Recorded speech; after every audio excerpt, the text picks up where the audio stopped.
Bonjour, bienvenue sur netprof.fr. Aujourd'hui, nous allons aborder la promotion du personnel et la formation du personnel. Alors, un petit rappel, quel que soit le type de contrat de travail, à durée indéterminée ou à durée déterminée, le salarié peut se former pendant son temps de travail. Donc, c'est ce qui est indiqué ici, c'est notre petit rappel. Alors, bien entendu, former un salarié, ça a certains objectifs. Et, bien entendu, ça va permettre aux salariés de s'adapter aux évolutions technologiques. On le voit bien avec la micro-informatique ou les logiciels. Nous sommes obligés régulièrement de faire évoluer nos connaissances sur ces éléments-là. Deuxième élément, ça permet aussi de rester performante. Et vous allez voir que cela aura aussi un aspect positif pour l'entreprise. Et puis, ça peut permettre à certaines personnes, à certains salariés, de se reconvertir. Le petit plus pour l'entreprise, c'est une bonne formation pour ses salariés, va entraîner l'entreprise à être beaucoup plus compétitive et plus performante, puisque ses salariés seront performants. Alors, quelles sont les modalités de la formation? Alors, vous allez voir qu'il y a 4 grands types de formation. Le premier, c'est ce qu'on appelle les plans de formation de l'entreprise. Voilà, on va le détailler un petit peu plus tard. Après, on a le CIF, c'est le congé individuel de formation. Après, on a le DIF, le droit individuel de formation. Et on terminera par la validation des acquis de l'expérience qu'on appelle VAE. Alors, prenons le premier qui est le plan de formation de l'entreprise. Alors, il faut savoir qu'il ne peut se monter qu'en concertation avec les représentants du personnel. Donc d'un côté, on aura l'employeur et il va y avoir un dialogue avec les représentants du personnel. À partir de là, le chef d'entreprise sera le seul à décider qui ira en formation. Donc, la mise en place du plan de formation sera vraiment réalisée par l'employeur. Ça veut dire que l'employeur pourra indiquer qui va en formation, pourra interrompre la formation, rappeler les salariés ou le salarié à son poste si on a besoin de lui à un moment donné. L'employeur financera ce plan de formation, maintiendra le salaire de ses salariés en stage ainsi que la protection sociale. Alors, bien entendu, ce plan de formation pourra être fait sur une année ou sur une période plus longue si c'est des formations beaucoup plus lourdes. On va avoir 3 axes dans notre plan de formation. C'est d'anticiper l'évolution des emplois, développer les compétences de nos salariés et pour terminer, l'adaptation au poste de travail des salariés. On change une machine, bien entendu, on sera obligé de former le salarié pour qu'il soit adapté à la nouvelle technologie de ces machines. Donc ça, c'était le plan de formation. Maintenant, on va voir le congé individuel de formation. Alors, le principe, on va le découper en plusieurs parties. Déjà, qui est à l'initiative du congé individuel de formation? Vous allez voir que c'est le salarié qui est à l'initiative de sa formation. Il doit remplir, bien entendu, certaines conditions. On va le voir dans la modalité de la demande, c'est-à-dire qu'il faut avoir au moins 2 ans d'ancienneté dans l'entreprise et qu'entre 2 congés individuels de formation, il faut qu'il y ait un délai de 6 mois. Le salarié doit en faire la demande dans les 60 jours avant le début du stage. Bien entendu, il doit indiquer l'intitulé, la date, la durée, quel est l'organisme qui réalise le stage. L'employeur, si toutes les conditions sont réunies, ne peut pas s'opposer au départ en stage, en formation de son salarié. Il peut tout au plus retarder, pour des raisons de planning d'entreprise, il peut tout au plus retarder le départ en stage. La rémunération, elle est prise en charge par des organismes spécialisés comme le FONGECIF ou l'OPCA. Vous voyez là, on est sur des structures où le salarié va devoir prendre l'initiative. Voyons maintenant le droit individuel à la formation. Alors là aussi, le principe, hein, et qui en est à l'initiative. Alors, celui qui en est à l'initiative, c'est aussi le salarié. Mais là, il faudra l'accord de l'employeur. Autant dans le CIF, l'employeur ne pouvait pas s'opposer au stage, autant là, il faut que l'employeur soit d'accord. Alors, quelles sont les différentes modalités? Le droit individuel à la formation, c'est une vingtaine d'heures par année, hein, de présence dans l'entreprise. Et bien entendu, on peut cumuler ces 20 heures jusqu'à 6 années de suite, c'est-à-dire qu'on pourrait demander une formation de 120 heures.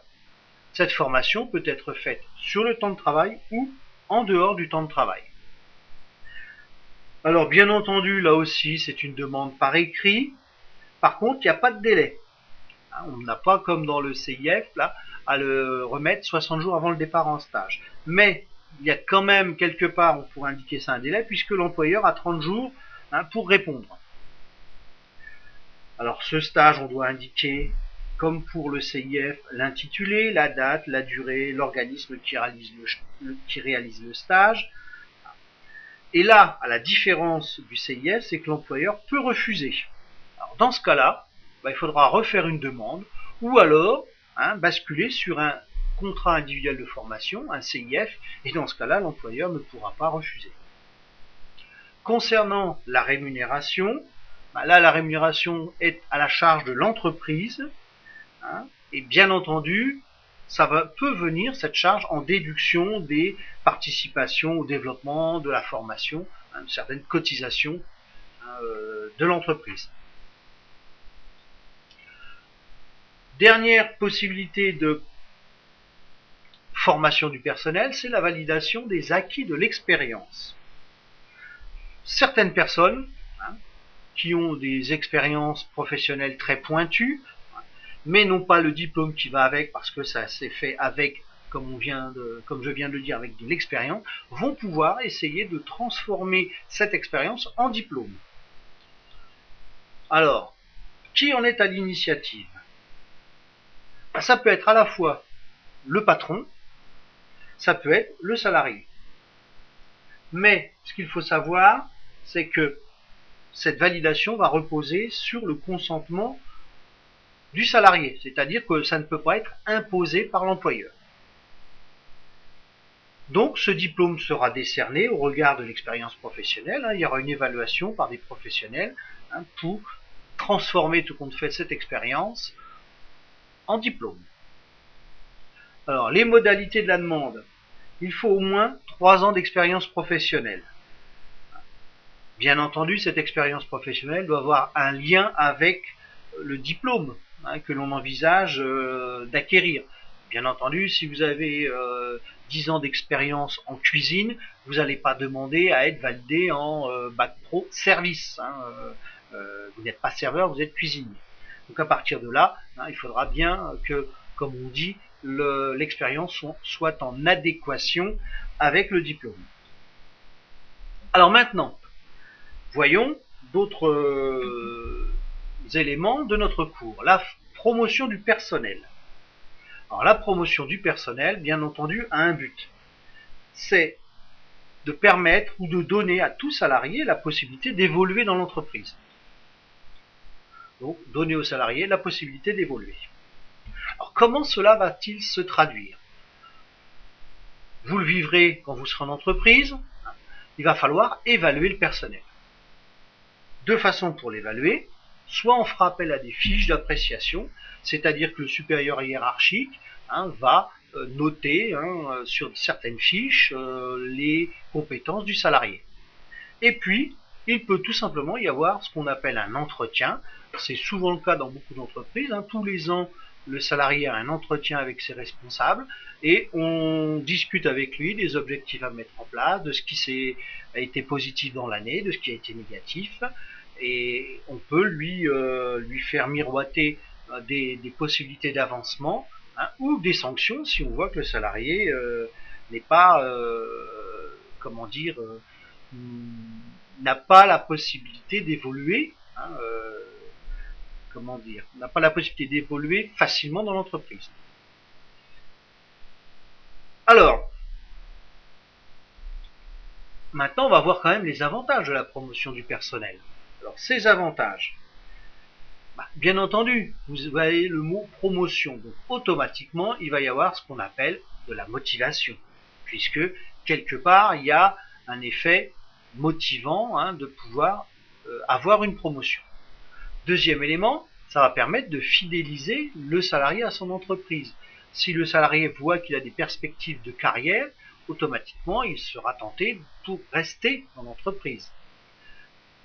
On va aussi développer en interne les savoirs ou les savoir-faire. On va les récompenser là aussi. C'est-à-dire quelqu'un qui apporte des choses positives dans l'entreprise, d'une année sur l'autre, va pouvoir voir évoluer son poste et indirectement son salaire. Ça développe bien entendu l'esprit d'entreprise, l'esprit de cohésion de l'entreprise, puisque là aussi, c'est un aspect positif de la promotion du personnel. Et pour certains salariés, ça va leur permettre d'adapter leurs connaissances aux machines, aux compétences que veut l'entreprise. Donc là, il y a un aspect, là aussi, évolution intellectuelle pour le salarié. Alors maintenant, voyons les inconvénients, mais tout compte fait, il n'y en a qu'un seul. C'est qu'à tourner en rond dans l'entreprise, à travailler qu'avec ses propres salariés, on va avoir un petit problème de sang neuf dans l'entreprise. C'est aussi intéressant pour une entreprise d'avoir des salariés qui ont des vues différentes quand ils arrivent dans l'entreprise, et ça peut apporter beaucoup de choses aux différents services dans lesquels ils vont se trouver. Ben voilà, j'en ai terminé avec cette leçon sur la promotion du personnel et la formation du personnel. Je vous retrouve pour une autre série de cours sur la gestion du personnel. À bientôt.